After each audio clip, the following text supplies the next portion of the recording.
assim se cumpre aquilo que o Senhor deixou escrito para nós.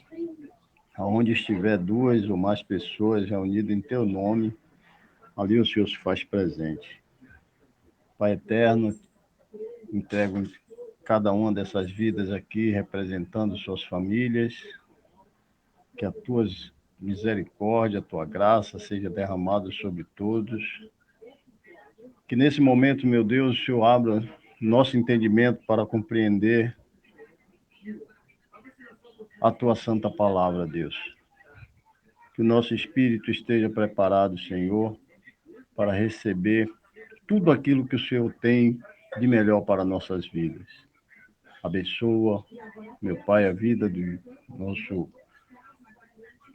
pregador Júnior, que o Espírito Santo use-o conforme a tua vontade e que cada um de nós saiamos essa noite daqui edificados pela tua palavra.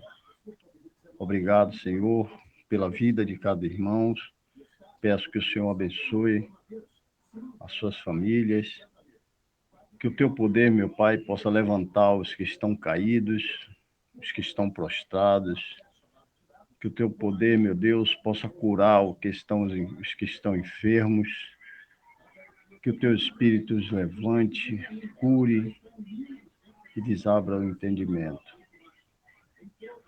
Grandioso Deus, amado e eterno Pai, mais uma vez te agradeço, Senhor. Agradeço pela família que o Senhor nos faz junto a ti, como teus filhos, Deus. Obrigado pela vida de cada irmão. Assim eu te agradeço, meu Pai.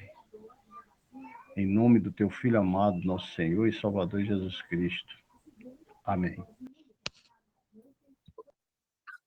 Amém. Amém. Bem. Amém, pessoal. Amém. Nós estamos vendo esses dias sobre o serviço do santuário. Nós estamos vendo sobre o significado das mobílias que existiam no santuário, que existem no santuário. No serviço do sacerdócio, nós temos 3 coisas que se destacavam, preeminentes do resto: a mediação, a primeira, reconciliação e a santificação. Os sacerdotes eram, antes de mais nada, os mediadores. Nós vamos fazer hoje um balanço entre o sistema sacerdotal e o sistema profético. E como que, incrivelmente, o sistema sacerdotal, ele conflita com o sistema profético. É muito interessante isso. Isso conflitou, mas agora não conflita mais. Na verdade restaurada para os últimos dias, o sacerdócio é de todos e o sistema profético, ele também tem sua parte no lugar entre o povo dos santos do Altíssimo. Isso como conflitou na antiga aliança, vamos dizer assim. Então, os sacerdotes, eles eram, antes de mais nada, mediadores. Essa era a sua principal obra. O pecador, ele podia trazer a oferta, mas ele não podia espargir o sangue ou queimar a carne sobre o altar. Ele não podia comer o pão da proposição, ele não podia oferecer incenso, ele não podia fazer nada disso. Era outra pessoa quem devia fazer isso por ele. Ele podia se aproximar do templo, mas não podia entrar nele. Ele podia suprir ali o sacrifício, mas não podia oferecê-lo. Ele podia imolar o cordeiro, mas não podia oferecer o sangue. Então, o acesso até a presença de Deus era possível a ele unicamente através da mediação do sacerdócio. Ele podia aproximar-se de Deus só por intermédio de outra pessoa, e havia um sentido para isso. Isso levava para o supremo sumo sacerdote celestial. Então, se um pagão ele quisesse adorar o Deus de Israel naquela época, ou visse que era o Deus verdadeiro que estava ali no templo de Jerusalém, ele faria uma longa jornada, chegaria ao lugar sagrado, e então tudo isso ele teria de adaptar-se, mas ele não podia entrar no recinto sagrado para adorar a Deus. Vejam só, era assim que as coisas funcionavam. Ele tinha um aviso ali, que ele não podia ultrapassar determinado limite. E é sobre isso que Paulo diz, é a isso que Paulo se refere quando ele fala que não há mais parede de divisões. Não existem mais divisões.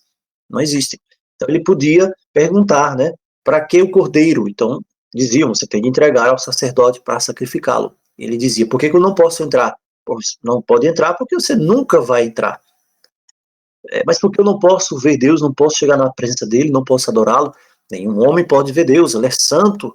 Você não pode ver, o sacerdote pode entrar no primeiro compartimento, mas existe uma cortina ainda, tudo isso. Hoje nós não precisamos mais disso.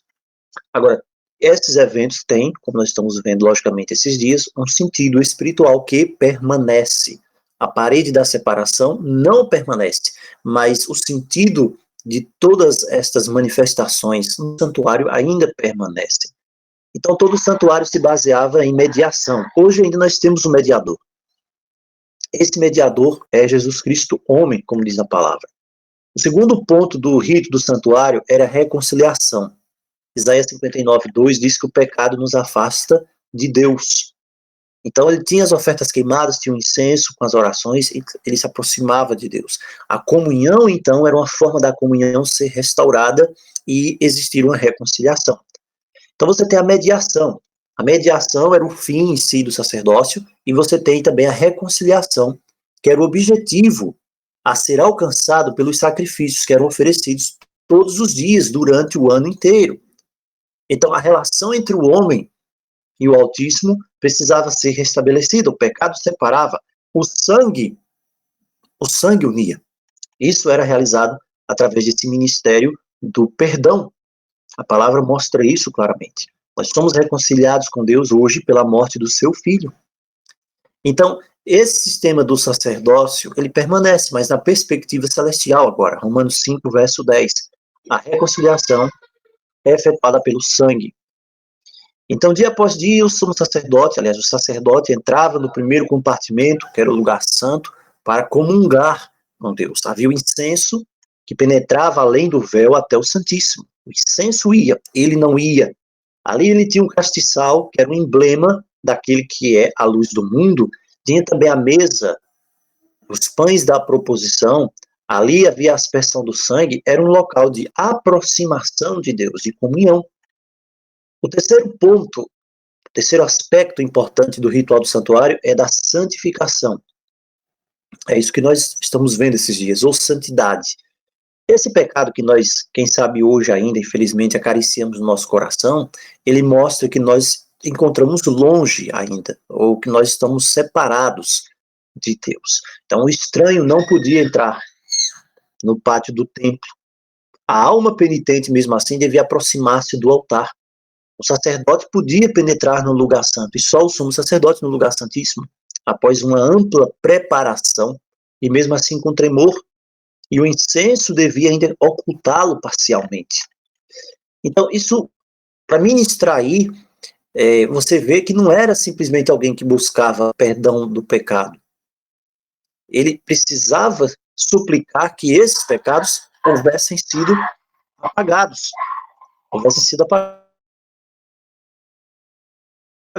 Esses pecados precisam ser apagados. Então, o ritual diário que se processava ali durante todo o ano, ali no primeiro compartimento, não era completo em si.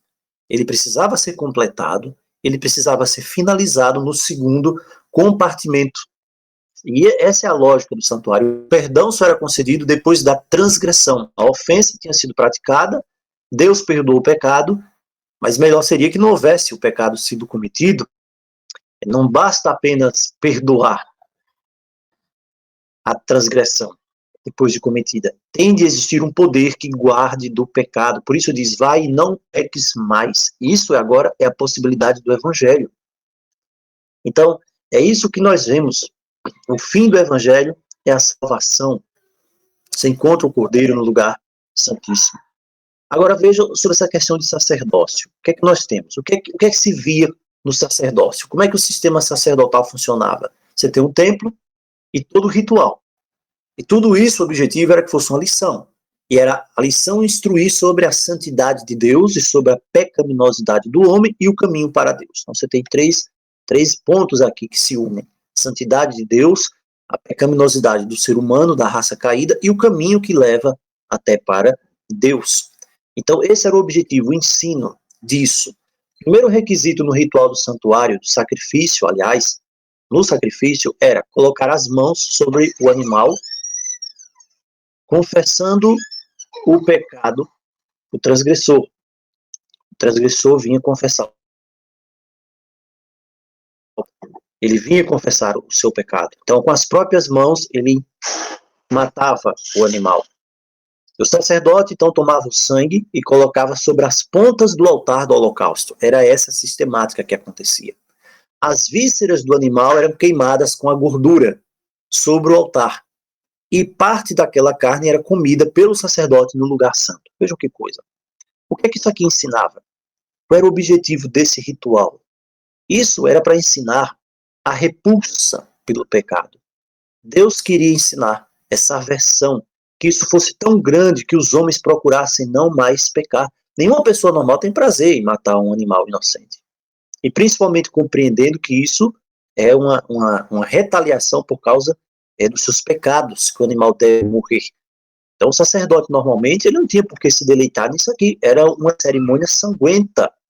Então imagina permanecer o dia inteiro lidando com isso, com animais mortos, mergulhando os dedos no sangue, a mão, espargindo sobre o altar. Então isso aqui é uma cerimônia sanguenta, não é nada atrativo, não é agradável. Isaías 1, verso 11, Deus diz assim, Isaías 1, 11, ele diz que não folga, ele não é feliz com sangue de bezerros, nem de cordeiros, nem de bodes. Então, o sentido simbólico ficava muito claro aqui. Não era isso que iria fazer as coisas melhorarem efetivamente na relação da humanidade com o Criador. Deus diz que não era feliz com isso. Então, o sistema sacrificial, ele concedia aos sacerdotes uma grande oportunidade para ensinar o plano da salvação aos transgressores. Quando a pessoa trazia a oferta, talvez o sacerdote dissesse, olha, estou triste porque você pecou, eu estou certo de que você também está, mas Deus proveu o perdão para o seu pecado de uma forma simbólica através do seu próprio sacrifício. Você trouxe a oferta, coloca as mãos aqui, confessa o pecado e agora será feito todo o procedimento.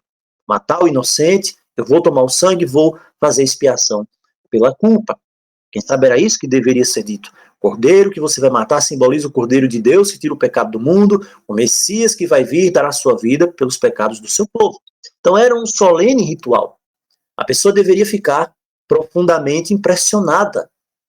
O cordeiro de Deus, ele será entregue pelo próprio Deus. E a pessoa tinha de deixar o templo, era o que se esperava, com a determinação firme de não pecar outra vez. Essa era a lição que devia ser ensinada. Então era um ritual impressionante, mas este ritual podia ser pervertido.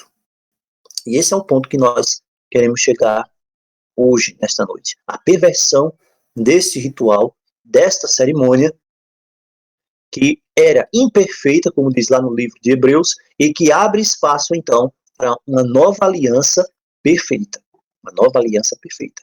Então, se o pecador ele concebesse a ideia de que a oferta era pagamento pelo pecado, estava simplesmente pagando o pecado que ele havia cometido, e que se ele apenas trouxesse a oferta, cada vez que ele pecasse, pecou, traz a oferta, pecou, traz a oferta, estaria tudo bem. Então ele teria uma concepção, se criaria uma concepção completamente errada do propósito divino.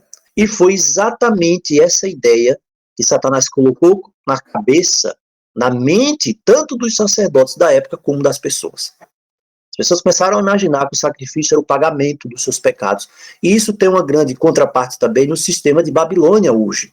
As pessoas pensam que basta fazer um sacrifício, basta fazer um ritual, ou rezar uma reza ali pré-estabelecida e os pecados são apagados. Ou fazer um sacrifício, alguma coisa para livrar alguém do purgatório, para expiar a culpa. Então, arrependimento verdadeiro se tornou uma coisa rara. O povo começou a crer que qualquer que fosse o pecado, bastava uma oferta. E muitos dos sacerdotes da época também começaram a favorecer essa atitude da parte do povo. O pecado, ele não estava mais sendo detestado aos olhos das pessoas como Deus pretendia que fosse. Será que hoje as coisas não estão parecendo com isso, não? O sistema hoje? Então, o pecado era uma dívida, podia ser pago, oferecia um cordeiro e pronto. É por isso que lá em Miqueias, capítulo 6, verso 7, as pessoas começaram a pensar que milhares de carneiros e 10.000 ribeiros de azeite haviam de agradar ao Senhor, e não é assim. De forma alguma. A remuneração dos sacerdotes, aqui a gente entra em outro ponto bastante delicado também, já naquela época. A remuneração dos sacerdotes que oficiavam no santuário, depois no templo, ela vinha em grande parte dos sacrifícios. Os sacerdotes passaram a ver os sacrifícios como uma fonte de renda. Aí tem os levitas. Os levitas, eles arrecadavam o dízimo que era pago por Israel e também pagavam o dízimo para o sustento dos sacerdotes. Interessante isso, né? Você vê os sacerdotes, viu o sacrifício como uma fonte de renda, porque os levitas arrecadavam o dízimo pago por Israel e eles também pagavam o dízimo dos dízimos para os sacerdotes. Você vê isso em Números 18, verso 21, verso 26, 29, Neemias 10, 30 e 38, você vai ver isso também. Então, os sacerdotes ficavam com a maior parte, a maioria dos sacrifícios oferecidos. Então, era uma oferta queimada, ele ficava com couro. Oferta pelo pecado, pelas ofensas, ele ficava com couro e com a carne. Oferta queimada, sacrifícios pacíficos, eles ficavam com farinha, óleo, cereais, vinho, mel, até com sal. Então, tudo isso ainda independente do dízimo que recebiam dos levitas. Então, imagina o que começou a acontecer aqui. É só você olhar para o sistema religioso hoje e você entende o que aconteceu aqui. Você entende o que aconteceu. Você entende o que aconteceu para Cristo chegar ao ponto de dizer raça de víboras. Para Cristo chegar ao ponto de entrar no templo e expulsar os cambistas. Então, veja só o que é o sistema religioso. Aqui nós estamos falando claramente do sistema religioso em si. Já na época do santuário. O santuário foi estabelecido. Então, tinha o sacrifício pelo pecado. Pecado comum. O sacerdote tinha por obrigação comer uma parte. Por quê? Está lá em Levítico 6, 25, 26. Está escrito assim, Levítico 6, 25, 26. Essa é a lei da expiação do pecado. No lugar onde se degola o holocausto, se degolará a expiação do pecado perante o Senhor. Coisa santíssima é. O sacerdote que oferecer pelo pecado, a comerá. Por que isso? Isso era uma refeição sacrificial. Ao comer essa carne, o sacerdote estava tomando sobre si o pecado, simbolicamente, tomando o pecado daquela pessoa sobre si e estava carregando aquele pecado. Então você vê que todas estas cerimônias eram muito completas, relacionadas ao simbólico, ao simbolismo espiritual de todas as coisas, esses eventos. Então, mas isso aqui foi pervertido também. Isso foi pervertido. Veja só, ele devia comer aquilo que era parte do sacrifício, não é isso? Levítico 6, 25 e 26. O que aconteceu? Como é que Satanás ele mistura as coisas, ele perverte as coisas? Alguns dos sacerdotes corruptos, eles começaram a perceber o seguinte: quanto mais o povo pecava, quanto mais o povo se afastava de Deus, mais ofertas pelo pecado apareciam. Olha só, começa a raciocinar aí, a gente vai começar a destrinchar aqui, biblicamente, como é que o sistema religioso funciona. Quanto mais o povo pecava, quanto mais as pessoas se afastavam de Deus, as pessoas não estavam conectadas ao céu, as pessoas pecavam, estavam afastadas. Então, elas geravam ofertas, tinham de trazer ofertas pelo pecado. E tanto maior eram as ofertas, maior era a porção que eles tinham, que lhes cabiam. E então eles chegavam ao ponto de, indiretamente, não se preocuparem com o ensino da palavra mais, porque as pessoas estavam sendo indiretamente animadas a pecar. Oséias 4, verso 1 apresenta isso. Oséias 4, verso 8 diz assim: alimentam-se do pecado do meu povo, quem? Os sacerdotes, e da maldade dele tem desejo ardente. Olha que coisa tremenda isso aqui. Oséias 4, verso 8. Alimentam-se do pecado do meu povo e da maldade dele tem desejo ardente. O que é que esse texto nos diz? Esse texto nos diz que os sacerdotes, ao invés de admoestar o povo e insistir que o povo deixasse o pecado, fizesse o correto, eles tinham um desejo ardente da sua maldade. As pessoas deviam pecar.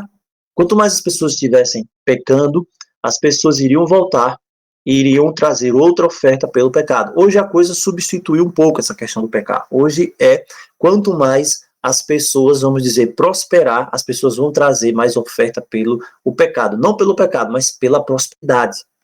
Houve só uma mudança de termo. Então, o sacerdote, ele existia, ele buscava uma vantagem financeira nesse sentido. Então, isso nos mostra até que ponto alguns sacerdotes haviam pervertido as ordenanças. A gente tem um ponto aqui bem interessante, que está aqui em 1 Samuel 2, que fala lá dos sacerdotes, né, dos filhos de Eli. Diz assim: O costume daqueles sacerdotes com o povo era que, oferecendo a alguém algum sacrifício, vinha o moço do sacerdote, o assistente dele, estando-se cozendo a carne com um garfo de 3 dentes na mão. Estava cozendo a carne ali, que era o sistema sacrificial. E ele colocava ali aquele garfo na caldeira, ou na panela, ou no caldeirão. Tudo quanto o garfo tirava, o sacerdote tomava para si. Olha que coisa. Antes de queimar a gordura, também vinha o assistente do sacerdote. E dizia ao homem, dá essa carne para assar ao sacerdote. Ele só quer a carne crua. Olha que coisa. A gente vai entender o que acontecia. E ele dizia para o homem, queimem primeiro a gordura. O homem dizia, né? Aquela pessoa, adorador, a gordura e depois toma o que você desejar. Ele dizia, não, você tem que me dar agora, senão por força tomarei. 1 Samuel 2, 13 a 16. Pergunta, o que estava acontecendo aqui? Isso é a degradação do sacerdócio, já na primeira fase da sua existência. Deus havia ordenado que a gordura fosse queimada. É isso que está sendo feito aqui? Não. Deus havia ordenado que a gordura fosse queimada sobre o altar. Se a carne fosse comida, ela devia ser fervida. Olha, a gordura tinha de ser queimada e a carne, ela devia ser fervida. Por que gordura queimada? Fogo, símbolo de aflição. Por que se a carne fosse comida, devia ser fervida? Símbolo de aflição. Aflição de quem? Do Messias. Os sacerdotes, contudo, desejavam a sua porção crua. Crua com a gordura, de modo que a pudessem assar depois. Então, isso deixou de ser uma oferta sacrificial. O sistema que havia sido estabelecido pelo Criador, pelo Altíssimo, estava sendo corrompido. Por quê? Não se estava fazendo da forma ordenada. Isso estava sendo uma festa de glutonaria. 1 Samuel 2,17 diz, era, pois, muito grande o pecado destes jovens perante o Senhor, porquanto os homens desprezavam a oferta do Senhor. Bom, tudo quanto Deus determinar para ser feito, tudo que Deus determinar como sua palavra, sua ordenança, deve ser feito exatamente como foi determinado. Diz aqui que era muito grande o pecado desses jovens, que eram os filhos de Eli, porque eles não estavam fazendo aquilo que Deus determinou. Quando você não faz o que Deus determina, você está menosprezando a palavra do Senhor. Aqui, no caso, era a oferta do Senhor. Então, isso aqui, essa tendência dos sacerdotes, estava fazendo as pessoas se afastarem de Deus. Isso foi ficando cada vez mais claro. Você tem o tabernáculo lá erguido por Moisés. Olha só, lá o altar do holocausto era pequeno. Era pequenininho. No tempo de Salomão, ele foi aumentado. Né? Foi para uns 9 metros. Depois do tempo de Herodes, ele foi aumentado ainda mais. Por exemplo, o Flávio Josefo diz que ele tinha uns 22 metros já na época do tempo de Herodes. Estava aumentando o altar, aumentando. O que é isso? Aumentando. Aumentando o desejo, a vontade de satisfazer. Então chega o tempo em que Deus precisou fazer alguma coisa. Chegou o momento que Deus precisou agir de alguma maneira. Ou caso contrário, todo o ritual do santuário seria corrompido. Definitivamente, que já estava corrompido. O que é que Deus fez então? Deus permitiu que o templo fosse destruído. E muitos do povo foram levados cativos para a Babilônia. Quando eles são levados cativos para a Babilônia, aí eles não têm mais templo, eles não têm mais serviço, tudo cessa. A atenção do povo agora é despertada para a significação espiritual das ordenanças. Nossa, nós não temos mais ordenanças, mas a gente tinha. O que é que significava aquilo? Ou seja, eles não obedeciam mais, não podiam obedecer. E eles estavam escravizados, justamente porque não obedeceram. Não existe paz, não existe vantagem em desobedecer, na desobediência. Eles agora estavam escravizados 70 anos na Babilônia, porque desobedeceram. Mas não existia mais. Holocausto, oferta pelo pecado, nada disso. Nada disso existia. Passaram-se 70 anos, eles voltam à terra natal, começam a reconstruir o templo. Então se espera que nesse momento eles houvessem aprendido a lição. Não é isso? Voltam agora e chegam à época ali de Zorobabel, vamos dizer assim. Momento de reconstruir o templo. Mas só que eles não aprenderam a lição. Você tem o altar do holocausto, é feito maior ainda, já. O povo se apega novamente às meras formas e ritos do tempo. E traz ainda de Babilônia uma série de costumes pagãos.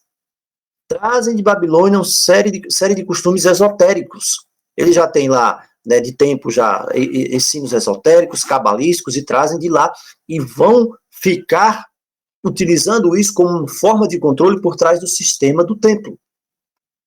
Serviços sacrificais. Então, nada da mensagem profética de 1 Samuel 15, 22, foi obedecido. Qual é a mensagem que se encontra em 1 Samuel 15, verso 22?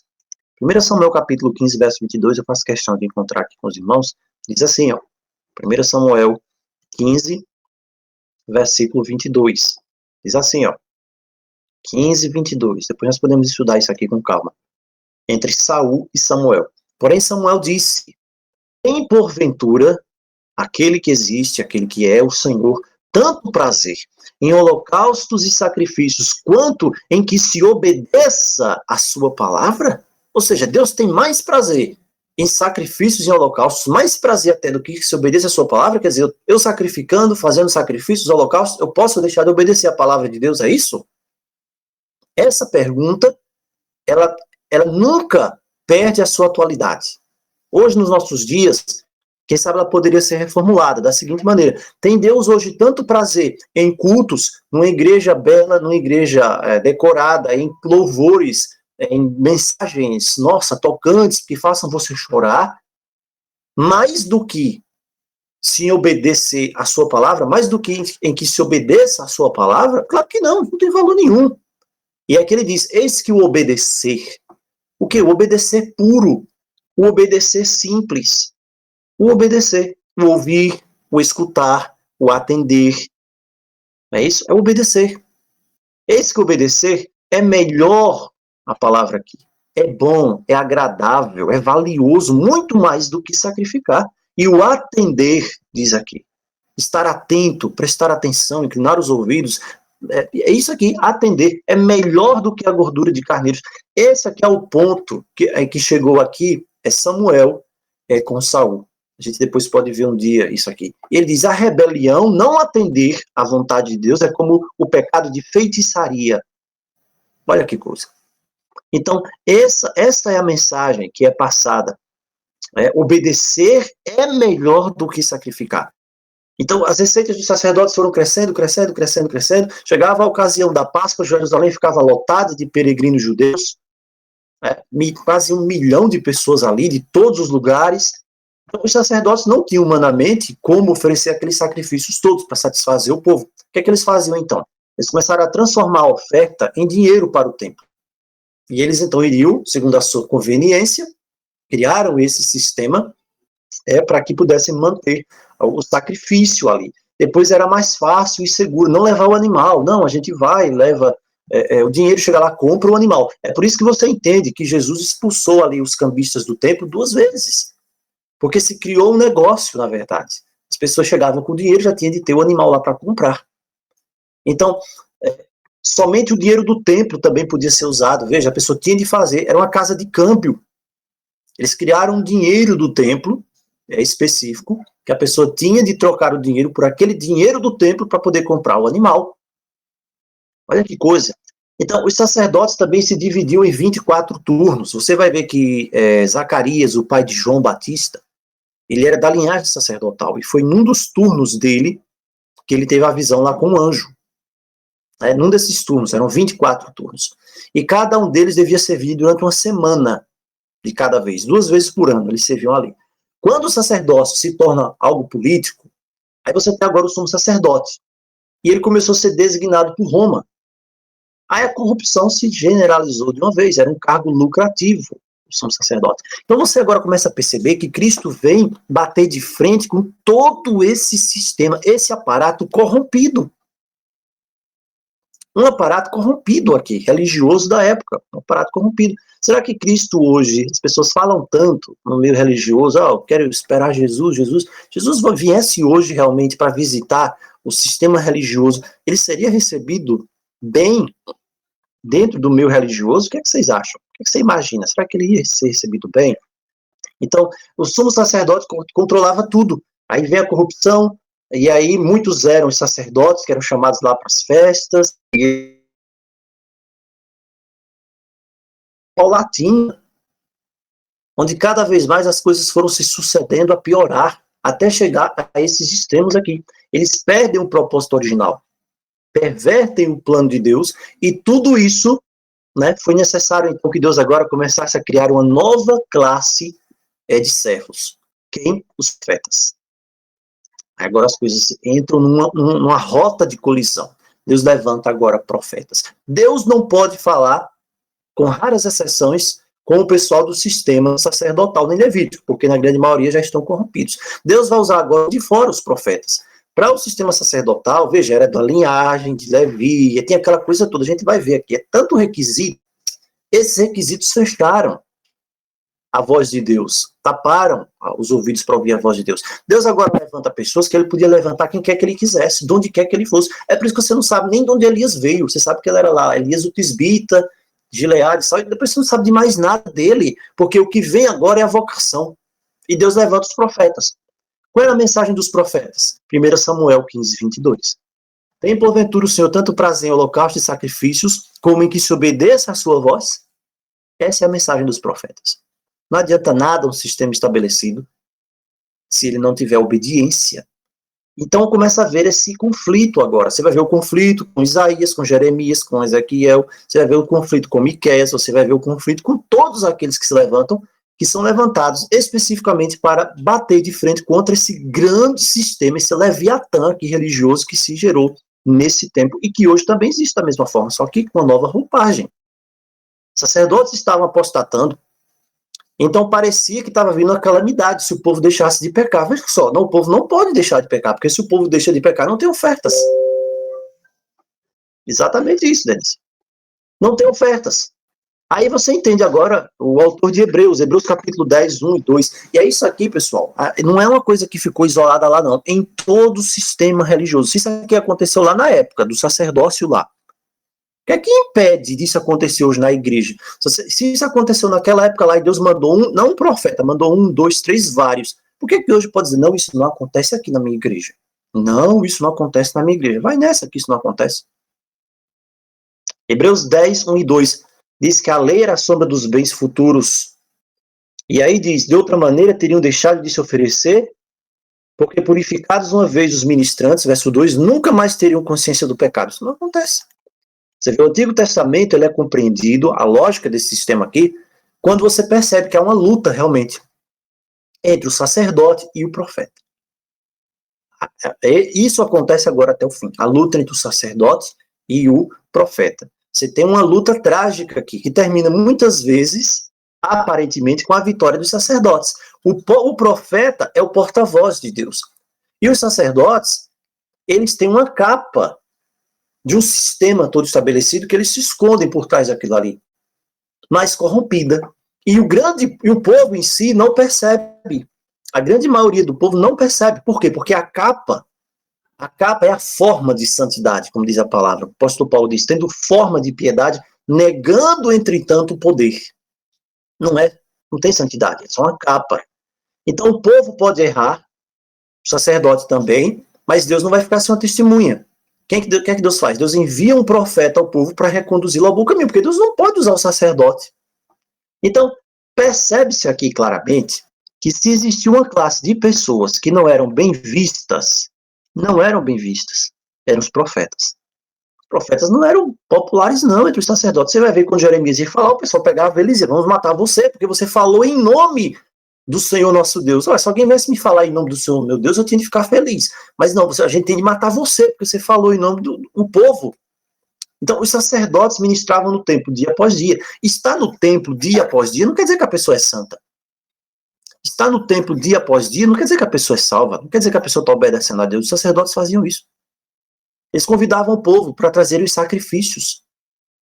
Agora, os profetas recebiam ordens de Deus, olha só que coisa, para se colocarem na porta do templo e dizer às pessoas para não trazer as ofertas mais. Então, imagina só o que é que acontece aqui. Parou para imaginar o que acontece? Você tem um sacerdócio que foi determinado por Deus para que receba a oferta, mas está corrompido. A oferta não serve mais. Então você tem um profeta que Deus levanta para dizer, olha, não adianta mais levar a oferta, porque está corrompido. Agora, se a pessoa não tiver, o povo, na grande maioria, não tiver a instrução divina do Espírito de Deus, vai pensar que quem está louco aqui, quem está errado, o profeta ou o sacerdote? Claro que o profeta. O profeta está maluco, está falando contra as coisas de Deus, mas só que as coisas de Deus, entre aspas, estão corrompidas já, e Deus não aceita. É assim que funcionou. Foi assim que Jeremias foi falar lá, Jeremias capítulo 7, por exemplo, Jeremias 7, verso 1 ao 4.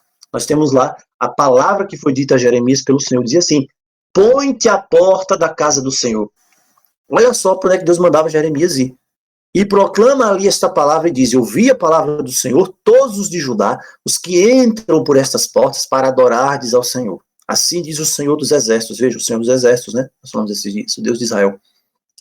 Melhorar os vossos caminhos e as vossas obras, e eu vos farei habitar neste lugar. O que é que criava na cabeça das pessoas? Peraí, melhorar os meus caminhos e as minhas obras? Mas eu estou vindo para cá para oferecer sacrifício. E eu já estou melhorando a minha obra aqui, o meu caminho que eu estou vindo aqui oferecer sacrifício, então como é que eu estou de melhorar a minha obra? E aí, Jeremias continua, a palavra do Senhor. Não confie em palavras falsas, dizendo, templo do Senhor, templo do Senhor, templo do Senhor. Ou seja, aqui é a casa de Deus, aqui é a porta dos céus, aqui a mão de Deus está aqui. Você não vê isso muito hoje aí nas igrejas, nas pregações, aí o pessoal compra canal de espaço em canal de televisão, paga não sei quantos milhões por mês, que eu não sei, né? Não sei. É muito dinheiro. Não, a mão de Deus está aqui, a mão de Deus está aqui. E veja qual era a mensagem de Deus. Olha, não confie nisso, não. Se você não estiver obedecendo, se você não estiver fazendo a vontade, isso aqui não vai servir de nada. Então era essa a mensagem dos profetas. Será que os sacerdotes ficavam felizes? Chegar ali, ver um camarada com Jeremias, lá na porta, dizendo uma coisa dessa, para o pessoal que vinha trazendo, é a mesma coisa. Você ter ali um negócio, tá entrando o cliente na sua loja, e tem um maluco lá na porta dizendo, não entra aqui para comprar. O que é que você vai fazer? Você vai gostar da cara desse rapaz, dessa pessoa que vai estar fazendo isso? Então, eram as advertências dos profetas ao povo, para que corrijam seus caminhos e não confiem em palavras mentirosas. Qual é palavras mentirosas? A mão de Deus está aqui, Deus está curando aqui, fica aqui, se você sair para fora, você está perdido. Esse engano é velho. Esse engano é velho. Aí Deus diz, furtareis e matareis e cometereis adultério. Quer dizer, estão quebrando a lei. Diz o Senhor por intermédio do profeta. Aí vocês fazem tudo isso, vocês quebram a lei, depois vocês vêm aqui, vocês colocam diante de mim nesta casa, que se chama pelo meu nome, e diz, somos livres. Isso aqui está no verso 9 ao verso 11 de Jeremias. Podemos fazer todas estas abominações. Deus está dizendo que aqui não serve de nada. Agora imagina só, Cleiton, como é que Deus vê? Como é que Deus vê? O cara vai e quebra o primeiro mandamento. Tem um corpo inteiro de crentes, uma igreja. Quebra o primeiro mandamento, quebra os mandamentos da lei de Deus. Aí depois vai lá na presença de Deus e diz, eu estou livre. Eu sou livre, maravilhoso na presença de Deus. Fazendo Deus aqui, nessa situação. E aí ele continua, versos 22 e 23. Ele diz, eu nunca falei a vossos pais. Tem gente que interpreta isso aqui errado. Tem uma pessoa aí, que eu não vou dizer quem é, eu esqueci até o nome. Ele anda aí por alguns grupos de Telegram, e ele anda pegando um texto como esse aqui, por exemplo, e diz, olha, tá vendo? Ele diz, olha, é uma loucura. Ele fica misturando as coisas, dizendo que o Deus, o Altíssimo do Antigo Testamento é outro, não é... Olha, vou nem comentar. Mas é o que Deus está dizendo. Eu nunca pedi a vossos pais, nunca falei, no dia que tirei vocês da terra do Egito, nem ordenei coisa alguma acerca de holocaustos ou sacrifícios. Mas isto ordenei. Dai ouvidos à minha voz, eu serei o vosso Deus e vós sereis o meu povo. E andai em todo o caminho que eu vos mandar para que vos vá bem. O que é que Deus está dizendo aqui? Deus está dizendo o seguinte, olha, não é isso que é importante para mim, não. Holocaustos e sacrifícios. Eu nunca coloquei isso para vocês como um teste de fidelidade, como um teste de salvação de forma alguma. Mas o que eu disse é o seguinte, deem ouvidos à minha voz. Andem no caminho que eu mando, porque senão não serve nada disso. Isaías também diz a mesma coisa. Está aqui o texto, é o texto de Isaías capítulo 1, verso 11 a 17, você pode ler depois.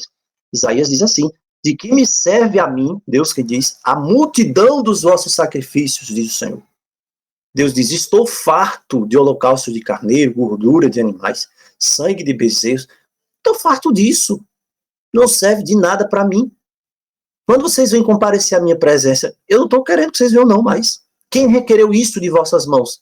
Eu não estou requerendo. Não traga oferta em vão. O incenso é abominação, não serve. Não é? As festas de luas novas, os sábados que haviam lá das festas, os 7 sábados, não serve nada disso para mim. Por quê? Aí Deus explica aqui, ó. Não posso suportar iniquidade. O que é iniquidade? Nós já vimos. Não posso suportar iniquidade, nem mesmo o ajuntamento solene, associada ao ajuntamento solene. Então, eu não quero. Então, veja as expressões que Deus diz aqui. Eu estou farto dos holocaustos, não quero. Eu não pedi isso de vocês, dessa forma não quero. Não tenho alegria, matar bezerro, oferta, incenso, é abominação, nada disso. Veja, aqui é uma corrupção completa, total, de um sistema que havia sido estabelecido para apontar para o Messias. Ele diz, eu não quero isso. Com o pecado, com desobediência, eu não quero, eu não aceito.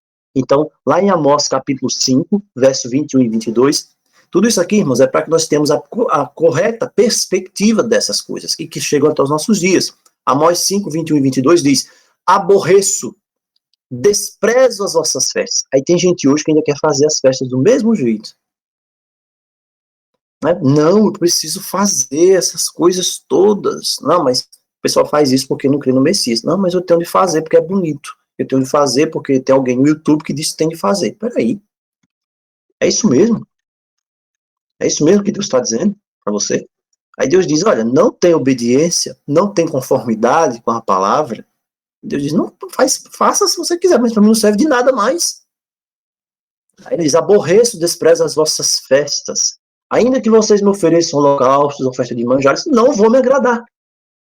Não vou atentar para as ofertas pacíficas. Nada disso. Não adianta. Tem pecado aí. Miqueias também vai dizer a mesma coisa. Miqueias capítulo 6, versos 6 e 7. Ele diz assim, com que me apresentarei ao Senhor, Miqueias fala, e me inclinarei ante ao Altíssimo. Eu vou com holocaustos. Aí, interessante, Israel lá está preparando um terceiro templo. Eles estão preparando o quê? Tudo isso aqui, novamente. Vai ter lá a espivitadeira, vai ter lá o pão da proposição, né? Vai ter lá tudo lá, certinho para fazer. Quando? Quando eles vão fazer? Quando o anticristo aparecer. Por quê? Porque eles não creem em Cristo, no mesmo que eu creio, no mesmo que você crê. Não creem. A pergunta, Deus vai aceitar porque tudo isso aqui é um protótipo que existe no céu? Não, porque se não tiver referenciado a Cristo, não serve de nada. Nada. Miqueias 6, 6 e 7 diz, o Senhor vai se agradar disso, de milhares de carneiros, milhares de ribeiros de azeite, diz aqui em Miqueias. Claro que não. De forma alguma. E o verso 8 diz, ele te declarou, ó homem, o que é bom. O que é bom? O que é que o Senhor pede de você? Pratiques a justiça, ame a beneficência e ande humildemente com teu Deus. Já dizia aqui em Miqueias. Eu chego também em Malaquias 2, verso 1, 8 e 9, eu vou encontrar Deus falando a mesma coisa.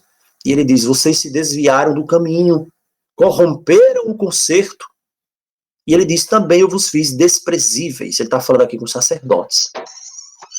Então, esse é o sistema que existia por ocasião da primeira vinda de Cristo. Quando o Messias nasce, quando ele encontra o templo, que ele vai lá para Jerusalém, com 12 anos de idade, ele já percebeu isso aqui. É esse o sistema religioso que existia lá.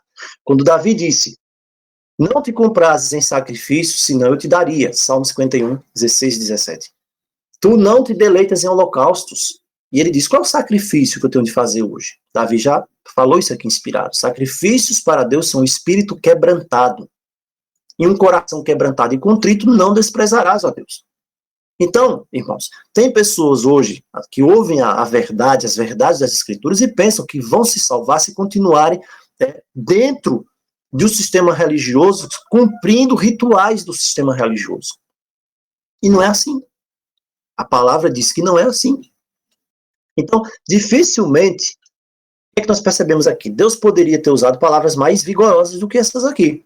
Repreendendo os sacerdotes, repreendendo o povo.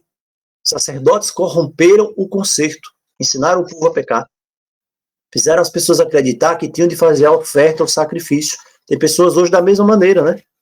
Pensam que tem de ter a oferta de sacrifício para pagar o pecado dela, senão Deus não vai abençoar, senão não vai para o céu. O que aconteceu com isso? Qual foi o resultado? Os profetas davam essa mensagem aqui, quem dava essa mensagem aqui eram os profetas.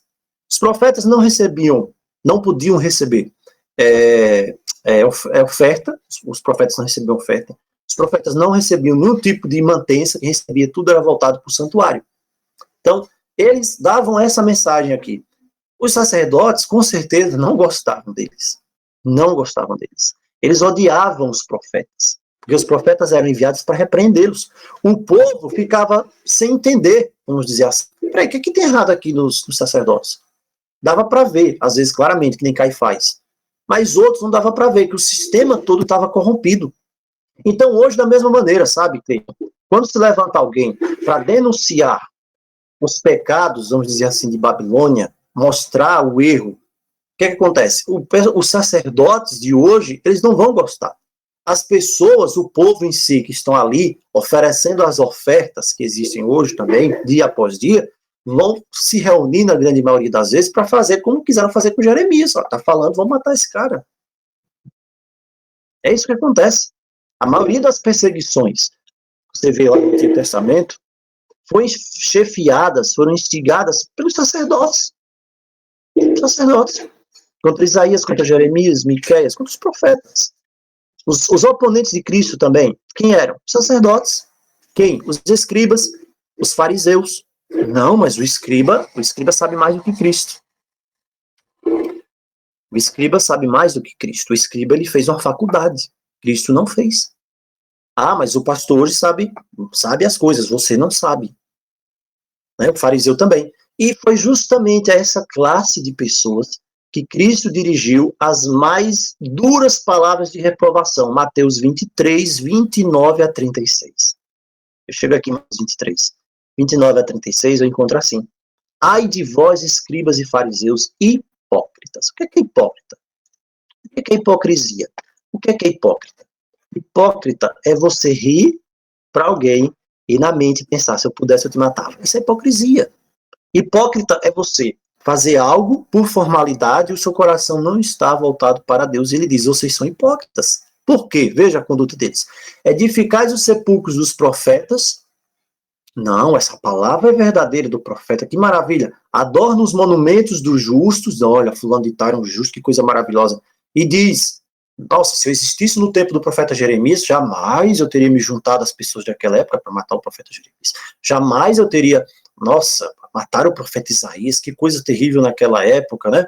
E aí, Cristo diz, vocês mesmos estão testificando que são filhos dos que mataram os profetas. Por que está dizendo isso? Porque o filho, geralmente aqui, ele tendia a seguir, se identificava com as atitudes do seu pai. Nem sempre isso acontece, a regra não é essa. E ele diz, encham a medida dos seus pais. E ele diz, serpentes, raça de víboras. Tem pessoas que interpretam aqui, quando ele fala raça de víboras, não, Jesus está falando aqui com reptilianos. Irmãos, que é isso? Serpentes, raça de víboras, como escapareis da condenação do inferno? Eles eram, sim, ocultistas? Eram, com certeza, eles eram ocultistas, escribas, fariseus. Cristo não estava apenas lutando com o sistema corrompido, não, mas quem estava por trás de escribas e fariseus, e até sacerdotes mesmo, eram ocultistas. Eles tinham o ocultismo, sim. Eles ofereciam, eles eram integrantes de sociedades ocultas já naquela época. Essas sociedades ocultas que nós vemos hoje já existiam naquela época, sim. E eles faziam parte, sabe? Sociedades aí que a gente conhece hoje, eles faziam parte. Eles tinham parte no sistema de adoração oculto, sim. Você vai ver isso desde Ezequiel, cultos maçônicos lá dentro do templo. Existia nessa época de Cristo. Então, Cristo estava batendo de frente ali com todo um sistema maligno, mas que estava por trás, né, colocava na frente o sistema religioso. Já pensou? Será que hoje é diferente? Claro que não. Serpentes, raças de víboras. Jesus só falou assim com eles. Ele diz, como escapareis da condenação do inferno? E ele diz aqui, eu vos envio profetas, sábios, escribas, vocês vão matar um, crucificar outros, perseguir, porque vocês são culpados de todo o sangue. Não é isso? Então, Cristo, ele mesmo é um profeta. Ele falava em nome do seu Pai. E a mensagem era, obedecer é melhor do que sacrificar. Essa é a mensagem. João 8, verso 11. Quando Cristo se oferece sobre o Calvário, ele acaba com o sistema sacrificial. E agora, cada um daqueles que creem nele, sem ser da tribo de Levi, são sacerdotes, como diz lá Pedro. E o dom profético também é restaurado dentro da sua igreja. Cristo não ofereceu sacrifício algum. Você nunca vai ver Cristo, um relato na Escritura, que ele foi oferecer um sacrifício de nada. Ele não pecou. E ele então estava ferindo ali aquela perversão sacerdotal. Então, ele não ofendia ninguém sem necessidade, jamais ofendia, dizia a verdade. Não é isso? Ele mandava até os curados lá ir procurar o sacerdote para certificar, mas ele sabia do que estava acontecendo. Os sacerdotes odiavam a Cristo. Eles odiavam a Cristo. Então, não se deve pensar também que todos os sacerdotes eram ímpios. Por exemplo, Ezequiel era um sacerdote. Isso, o profeta Ezequiel era um sacerdote. Jeremias era filho de um sacerdote, mas não era sacerdote. Antes de ser sacerdote, Deus puxou ele para fora do sistema. Então, no caso de Ezequiel, ele foi tomado, foi levado para fora. Mas a mensagem profética é uma só. A mensagem profética é uma só. Obedecer é melhor do que sacrificar. Obedecer é melhor do que estar dentro do sistema. E não obedecer. Pronto, essa é a mensagem profética. Por causa disso, o profeta é perseguido. O profeta não recebe oferta, mas o sacerdote recebe lá no sistema. Então, essa é a mensagem. Deus sempre precisou de profetas. Porque o objetivo do profeta é corrigir o erro. Você tem uma engrenagem que está totalmente corrompida. E aí surgem, né, tendências ruins que vão levar para o desastre. Deus envia, então, os profetas. Então, a lição para nós hoje, ela deve ser aprendida.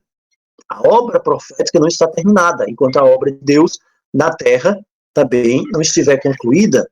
Deus quer hoje que aqueles que sejam seus ministros façam soar a mensagem profética. A mensagem profética é: obedecer é melhor do que sacrificar. Essa é a mensagem profética. Obedecer é melhor do que sacrificar. Obedecer é melhor do que sacrificar. Sacrificar envolve um sistema. Um sistema que nós sabemos como está. Então, tudo isso aqui é um exemplo. Eu pergunto, mudou? Foi destruído o templo lá em Jerusalém. Ah, o sistema mudou? Não, não mudou. Sabe por que não mudou? Porque hoje, veja, o sistema sacrificial, mas as ofertas que mantinham o sistema lá, o pessoal não abriu mão. O pessoal não abriu mão. Porque dizem, não, vou ter de trazer os dízimos ainda. Tem de trazer o dízimo. Nossa, você não trouxe o dízimo hoje para a casa do tesouro, que é aqui. Vai misturar coisa, diz que é uma casa do tesouro. Vai vir o gafanhoto lá para comer a sua lavoura, acabar com você, é isso? E as pessoas são geridas assim, dentro desse sistema de coisas. Mas não é essa a verdade das Escrituras. Hoje é o tempo da mensagem profética. A mensagem profética é essa. Cristo de um só fez um. E ele diz, ensinem a guardar todas as coisas que eu vos tenho mandado. Mateus 28. Essa é a ordem. Obedecer é melhor do que sacrificar. Isso aqui é tremendo. A gente pode depois fazer um estudo sobre esse fato aqui, que resultou na rejeição de Saul. Saul foi rejeitado porque ele não quis colocar essa ordem em prática. Ele sabia disso, obedecer é melhor do que sacrificar. Hoje as pessoas estão deixando de lado o obedecer simplesmente pelo sacrificar. O sacrificar, pessoal, essa questão de sistema, independente se seja sistema sacerdotal, que for o sistema em si religioso, o que é sistema? É uma repetição, uma engrenagem. A engrenagem, ela prende, ela começa a prender a pessoa na engrenagem. Por quê? Porque ela é como uma coisa, um ciclo. Aqui você tem isso, aqui você tem aquilo, tal. Aí termina o ciclo, volta de novo. Aí vira um ciclo viciante. Você começa aqui. Não pode começar aqui. Você tem que começar dessa forma aqui. O ciclo está estabelecido. A pessoa entra no ciclo, ela vicia no ciclo. Vicia. Esse aqui. Para sair do ciclo, só a mão de Deus. Por isso que a mensagem é obedecer é melhor. Só que no ciclo não tá, se não tiver havendo obediência no ciclo, não tem bênção. A gente já viu, Deus não quer saber do ciclo. Não adianta nada esse ciclo se não tiver a bênção de Deus, se não tiver obediência. E Deus diz, matais, roubais e tal. Depois vem para o ciclo, vem para o sistema aqui oferecer. Eles não venham. Não venha. Então, o grande engano hoje dos nossos dias que o inimigo fez é criar um sistema em si, religioso. Sempre houve. Veja, Deus estabelece um ritual para que apresente Cristo. O inimigo vai lá e deturpa as pessoas, coloca outro objetivo, Cristo é tirado fora, jogado fora e fica o sistema em si. O vício do sistema em si. Hoje é a mesma coisa. A pessoa tem um vício do sistema. Esse vício é composto pela música. A pessoa pensa que por causa daquele grande grupo que está cantando ali dentro da igreja dele, não, isso aqui é maravilhoso, vou ser salvo. Eu preciso disso. Se eu não tiver isso, eu sou salvo. Então, é os enganos do sistema. E o que é que Deus diz? Você está matando, você está roubando, você está quebrando o primeiro mandamento, você está quebrando o quarto. Você está... E aí? Você quer chegar ainda diante de mim e fazer tudo isso? Você não precisa estar matando o animal hoje não, mas você está no vício do sistema. Você está cumprindo o vício do sistema que você já tem há tanto tempo. Se não houver obediência, eu não aceito. Por isso que a palavra que fica é: obedecer é melhor do que sacrificar. Não adianta nada sacrificar. Não adianta nada estar envolvido com o sistema. Não adianta nada estar envolvido com aquela série de coisas ali, o fazer.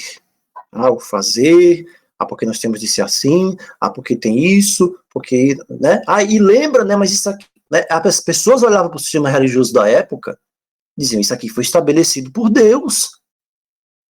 As pessoas olham o que foi estabelecido por Deus, mas não estão prontas para olhar se ainda está sendo feito a vontade de Deus. Uma coisa é Deus estabelecer, outra coisa é se continuar obedecendo, fazendo como Deus estabeleceu. E esse é o problema. Então, o conflito que existia naquela época existe hoje também, entre quem decide ficar com o sistema do sacerdócio, vamos dizer em si, sabendo que o sacerdócio hoje é todo o corpo de crentes que ministra para Jesus Cristo, para o Senhor, como diz lá em Pedro. Não existe mais esse sacerdócio exclusivo de Levi, existia. Ou fica do lado dos profetas. Mas já sabe, né? O profeta era um coitado, vinha ali, ninguém sabia de onde ele vinha, ninguém dava um conto nele, ia proclamar a mensagem, as pessoas não estavam dispostas a ouvir e diziam que ele era maluco, e ia ser perseguido e preso. É isso que acontecia. Então, irmãos, que Deus nos abençoe, que nós possamos ter entendimento, para que nós possamos compreender que, como diz Eclesiastes, o que foi torna-se. Nós estamos hoje vivendo a mesma coisa. Os eventos que aconteceram com Israel, esse entendimento que a gente vê pela palavra, é esse o sistema religioso que quando Cristo veio ele enfrentou. É a mesma coisa que nós vemos agora. As pessoas matam e morrem simplesmente para defender um sistema, quando o obedecer, que é melhor do que o sacrificar, não está existindo. Então, que Deus nos abençoe, Ele nos fortaleça, Ele nos ajude a dia após dia estarmos fundamentados. Assim diz o Senhor. Assim diz a palavra. E assim nós podemos permanecer e ir em frente, né, de acordo com a sua. Amém? Em nome de Jesus.